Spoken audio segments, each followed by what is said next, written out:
tveganje tako zanj kot tudi za reševalce, ki jim bo odslej pomagal Saros, inovativen projekt Gorske reševalne zveze Slovenije v iskalno-reševalnih intervencijah.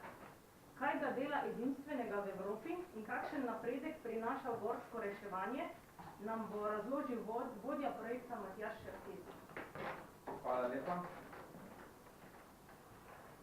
Ja, tudi v Gorski reševalni zvezi Slovenije gledamo naprej, pa skušamo stvari kombinirati z moderno tehnologijo, ki obstaja. Tako je v sklopu tega nastal projekt Saros, kratice Search and Rescue Operating System, skupaj s kolegi iz Time to Place, dolgoletnimi izkušnjami od britanskih gorskih reševalcev. Do sedaj smo mi vse stvari bolj manj vodili na papirju, v tabela, na koncu nekih iskalno-reševalnih intervencij, ki so vse pogostejše v gorskem okolju, smo imeli še cel kup dela z pripravo poročil in v nobenem problemu ni bila težava, če smo osebo našli. Zgodilo se je pa to, da osebe nismo našli in takrat vedno nekje v zadaj pristaja tisti dvom, a si dejansko naredil vse, a si preiskal ves teren, a si upošteval vse informacije, ki si jih prejel. Skratka, težka odločitev za tistega, ki intervencijo vodi in reče, prekinjamo, ne bomo več iskali, nima smisla. To so težke odločitve. In v sklopu seveda tega je nastala ideja za projekt Saros. Glavno vodilo nam je bilo, da naredimo program, ki bo predvsem enostaven, se ga bo dalo hitro naučiti, ki bo delal brez internet povezav, zato ker v gorskem svetu v večini primerov jih nimamo, in praktično, da bo delal na katerikoli platformi, pravi operacijski platformi. In tako je nastaja še vedno projekt, ki je vse skupaj na enem takem majhnem ključku in ki ga lahko damo v katerokoli mašino, če se tako izrazi, parkemo in more delati. Tukaj odzadaj imate zdaj ta prvi del, kartografija. Namreč v Sloveniji je težava tudi sama kartografija, ki do sedaj ni bila zbrana na istem mestu. Pa kar gremo neko posvetitev, se pravi, to je del kartografije, gledate karto 25.000, no, so pokrite vse karte, predvsem pomembna za nas sta dve. Ena je ortofoto, to je ta podlaga, ki dejansko nam daje konkretne informacije z terena. In zdaj, če gremo pogledati tukaj gor tale naš kalcit v Kamniku, ko ga ste videli tako kot kitajski zid iz Lune, tudi, ne. Tukaj ne vidimo ničesa razen gozd. Zdaj, geografi boste vedeli, da približno po 70% Slovenije je pokrite gozdom in vsak, ki se odpravi v gore, ponavadi začne hoditi. Ali po planinski poti, ali po lovski poti, ali po neki vlaki. Se pravi, tura se ponavadi začne na poti in tam je tudi zašel.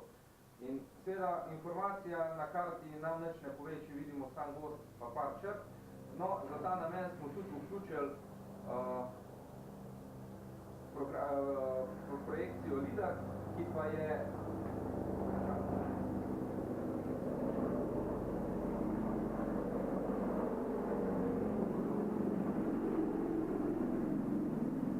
na centimeter natančno posnetka z laserjem celotna Slovenija in imamo pogled celo pod masko gozda.